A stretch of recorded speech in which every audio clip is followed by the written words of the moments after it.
Assalamu alaikum wa rahmatullah. Bismillah ar-Rahman ar-Rahim. So we move on to the next chapter of our curriculum.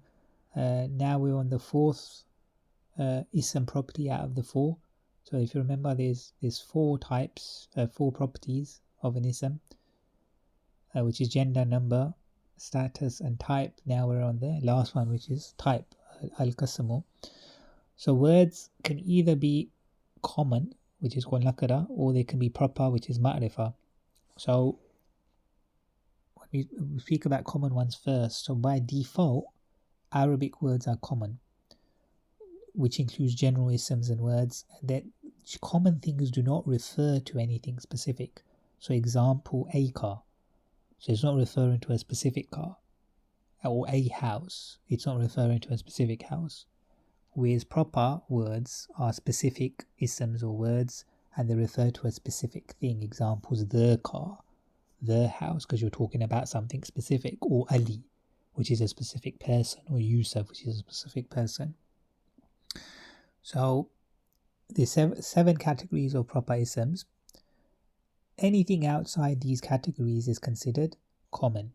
So if it falls into one of these seven categories, then it's considered proper, but anything outside is considered common. So the first one is words with al on them, they're proper.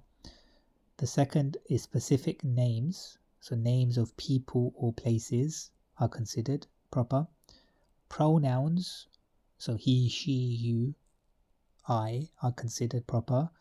And pointers, which is something we'll discuss later, like for example this and that and those, so it's like you're pointing to something or someone, these are considered proper. And isme mausul again is something that we'll discuss later, but an examples of would be the one who, the two who, those who, because you're speaking specifically about, or you're speaking about specifically about specific people.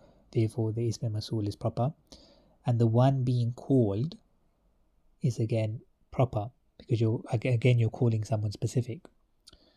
The calling harf in Arabic is ya. So, like when we say ya abadi, which means "oh father" or "oh beloved father," or if you said ya Ali, for example, like you're calling someone, you're a specific person you're calling. Therefore, it's proper. And the seventh one is if the mudaf, which is a simple rule that if the mudaf ilay is proper, then the mudaf is proper also. But whereas if the mudaf ilay is common, then the mudaf is common as well. Yeah, so it's just a simple rule to remember that if the mudaf ilay is proper, then automatically the mudaf is considered proper. Even if it doesn't look proper, it's considered proper. And again, at the end of every chapter, we always advise to take a look at the vocabulary list chapter at the end of this curriculum. Ideally, at the end of every session, this curriculum is studied so that your Arabic grammar knowledge increases with your vocab knowledge, inshallah.